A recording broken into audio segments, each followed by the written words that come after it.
po si Pablito Pinat, may sapat na taong gulang, naninirahan sa Barangay Kasispalan, Tagkuyang, Quezon. Ako po ay naugnay noong 2006 na naging isang organizer. Ako po ay bumubuo ng mga grupo na kababaihan, kabataan at magsasaka. 2007,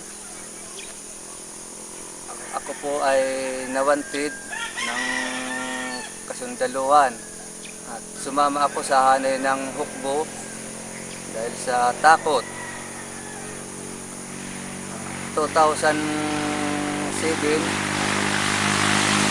June 27, yung aming grupo ay napalaban sa Sitio Bayabas at naiwanan ko yung aking gamit at doon ako nakilala na alias Kasalim. Sa pangyayaring yun, sa labanan kami nagkahihiwalay at ang aking naging kasama na laang doon sa Siam ay kami tatlo na. Sa kasalukuyan, ako'y nabalitaan sa lugar ng Timberland at sabi sa mga masa na ako'y sumurinder na. Subalit lumipas yung 5 buwan ay patuloy pa rin akong humahawak ng armado. Ngunit sa mga kasama, mayroon akong hindi nagustuhan dahil sa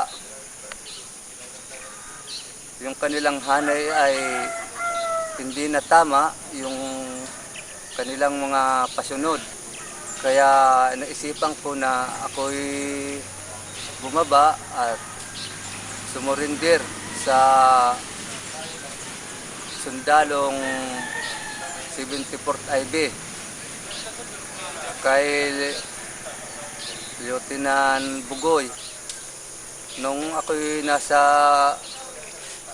74 IB na, nagkaroon na ng peace process at hinawakan ako ng peace process. Ang tulong na nagbigay sa akin ng gobyerno yung livelihood na kasalukuyan ay puhunan para sa pagbabagong buhay. At ito po hanggang sa kasalukuyan ay mayroon pang natitira din na sabi unti-unti pang nagiging puhunan. Nung ako'y nagbalik loob na sa gobyerno, ang masasabi ko sa kasundaluhan, ipagpatuloy nila yung magandang mga layunin para sa mga kasama pang hindi bumababa.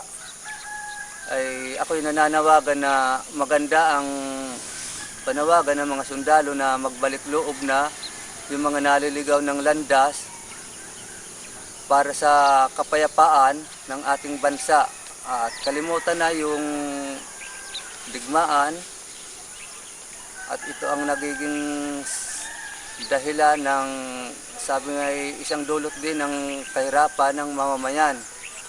Kaya ako'y nananawagan sa mga kasama na nasa kabundukan pa na sana kung nasaan man kayong lugar, ang aking panawagan ay makarating sa inyo at magbalik loob na kayo lahat. Yung mga sumusuporta pa sa mga mamamayan, sa komunista, sana ay kalimutan na ninyo at huwag na kayong magbigay para sa ganun ay mawala na sila ng pag-asa at sana ay maisip na nila na magbalik loob na sa gobyerno. At ang walang katutunguhan kung puro digmaan, marami nagbubuhis ng buhay na mali sa kanilang mga hadikain at layunin. Yun lang po at maraming salamat sa mga kasundaluhan. maalab na Sundalo Rebelde. Ano ang tunay nilang kwento? Kwentong kapupulutan ng aral. Kwentong magpapatuloy hanggang sa mga susunod na henerasyon. Subaybayan ang mga pagsasadula ng mga tunay na kwento ng rebeldeng nagbalik loob sa pamahalaan na iniwan ang armadong pakikibaka at pinili ang magbagong buhay. Gayon din ang mga sundalong nagbuwis ng kanilang buhay sa pagtatanggol sa inang bayan. Ito ang katotohanan, mga kabayanihan ng Kawal Pilipino. Tuwing Sabado, alas 9:30 ng gabi sa Abot Kamay sa DZRH. Kasama sina Katotong Bing Formento at Karen Oyong. Ito ang katotohanan, mga kabayanihan ng Kawal Pilipino.